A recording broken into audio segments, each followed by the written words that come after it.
There was widespread panic in the days after the truth first became widely known, as people contemplated for the first time the idea that death was inevitable. Many called for the strict curtailment of activities in order to minimize the thickening of our atmosphere. The accusations of wasted air escalated into furious brawls and, in some districts, deaths. It was the shame of having caused these deaths, together with the reminder that it would be many centuries yet before our atmosphere's pressure became equal to that of the reservoir underground, that enabled the panic to subside. We are not sure precisely how many centuries it will take. Additional measurements and calculations are being performed and debated. In the meantime, there is much discussion over how we should spend the time that remains to us. One sect dedicated itself to the goal of reversing the equalization of pressure and found many adherents. The mechanicians among them constructed an engine that took air from our atmosphere and forced it into a smaller volume, a process that they called compression. Their engine restored air to the pressure it originally had in the reservoir, and these reversalists excitedly announced that it would form the basis of a new kind of filling station, one that would, with each lung it refilled, revitalize not only individuals but the universe itself. Alas, closer examination of the engine revealed its fatal flaw. The engine itself was powered by air from the reservoir, and for every lungful of air that it produced, the engine consumed not just a lungful, but slightly more.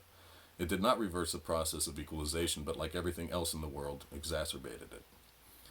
Although some of their adherents left in disillusionment after this setback, the reversalists as a group were undeterred and began drawing up alternate designs in which the compressor was powered instead by the uncoiling of springs or the descent of weights.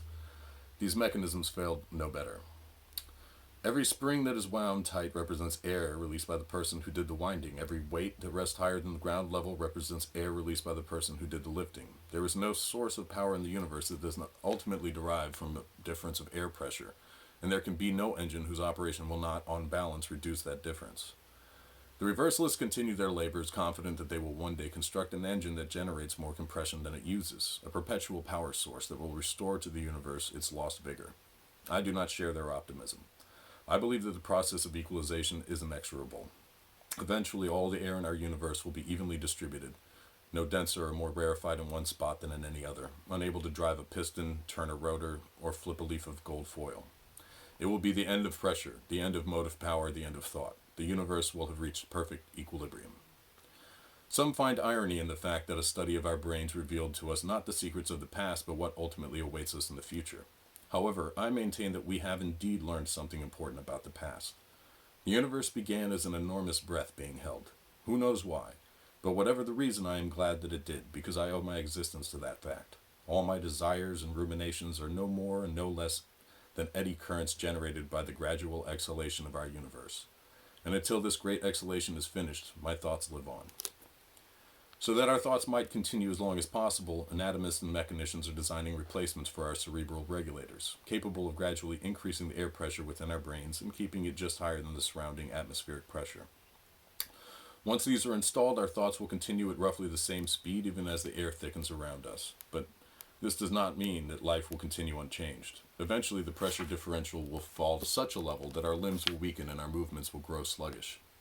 We may then try to slow our thoughts so that our physical torpor is less conspicuous to us, but that will also cause external processes to appear to accelerate. The ticking of clocks will rise to a chatter as their pendulums wave frantically. Falling objects will slam to the ground as if propelled by springs. Undulations will race down cables like the crack of a whip. At some point, our limbs will cease moving altogether. I cannot be certain of the precise sequence of events near the end. But I imagine a scenario in which our thoughts will continue to operate so that we remain conscious but frozen, immobile as statues. Perhaps we'll be able to speak for a while longer because our voice boxes operate on a smaller pressure differential than our limbs, but without the ability to visit a filling station, our every utterance will reduce the amount of air left for thought and bring us closer to that moment when our thoughts cease altogether. Will it be preferable to remain mute to prolong our ability to think, or to talk until the very end? I don't know. Perhaps a few of us, in the days before we cease living, maybe we will be able to connect our cerebral regulators directly to the dispensers of the filling stations, in effect replacing our lungs with the mighty lung of the world. If so, those few will be able to remain conscious right up until the final moments before all pressure is equalized. The last bit of air pressure left in our universe will be expended, driving a person's conscious thought. And then our universe will be in a state of absolute equilibrium. All life and thought will cease, and with them, time itself. But I maintain a slender hope. Even though our universe is enclosed, perhaps it is not the only air chamber in the infinite expanse of solid chromium. I speculate that there could be another pocket of air somewhere, another universe besides our own that is even larger in volume.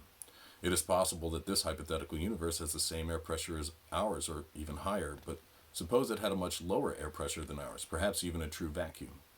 The chromium that separates us from this supposed universe is too thick and too hard for us to drill through, so there's no way we could reach it ourselves, no way to bleed off the excess atmosphere from our universe and regain motive power that way. But I fantasize that this neighboring universe has its own inhabitants, ones with capabilities beyond our own. What if they were able to create a conduit between the two universes and install valves that could release the air from ours? They might use our universe as a reservoir, running dispensers with which they could fill their own lungs and use our air as a way to drive their own civilization. It cheers me to imagine that the air that once powered me could power others, to believe that the breath that enables me to grave these words could one day flow through someone else's body. I do not delude myself into thinking that this would be a way for me to live again, because I am not that air. I am the person that it assumed, the pattern that it was temporarily. The pattern that is me, the patterns that are the entire world in which I live, will be gone. But I have an even fainter hope, not only that those inhabitants use our universe as a reservoir, but that once they have emptied it of its air, they might one day be able to open a passage and actually enter our universe as explorers. They might wander our streets, see our frozen bodies, look through our possessions, and wonder about the lives we led. Which is why I have written this account. You, I hope, are one of those explorers. You, I hope, found these sheets of copper and deciphered the words engraved on their surfaces. And whether or not your brain is impelled by the air that once impelled mine, through the act of reading my words, the patterns that form your thoughts become an imitation of the patterns that once formed mine. And in that way, I live again through you. Your fellow explorers will have found and read the other books that we have left behind, and through the collaborative action of your imaginations, my entire civilization lives again. As you walk through our silent districts, imagine them as they were, with the turret clocks striking the hours, the filling stations crowded with gossiping neighbors, criers reciting verse in the public squares, and anatomists giving lectures in the classrooms. Visualize all of these the next time you look at the frozen world around you, and it will become in your minds animated and vital again. I wish you well, explorer, but I wonder, does the same fate that befell me await you? I can only imagine that it must, that the tendency toward equilibrium is not a trait peculiar to our universe, but inherent to all universes. Perhaps that is just a limitation of my thinking, and your people have discovered a source of pressure that is truly eternal. But my speculations are fanciful enough already. I will assume that one day your thoughts too will cease, although I cannot fathom how far in the future that might be. Your lives will end just as ours did, just as everyone's must. No matter how long it takes, eventually equilibrium will be reached. I hope you are not saddened by that awareness. I hope that your expedition was more than a search for other universes to use as reservoirs.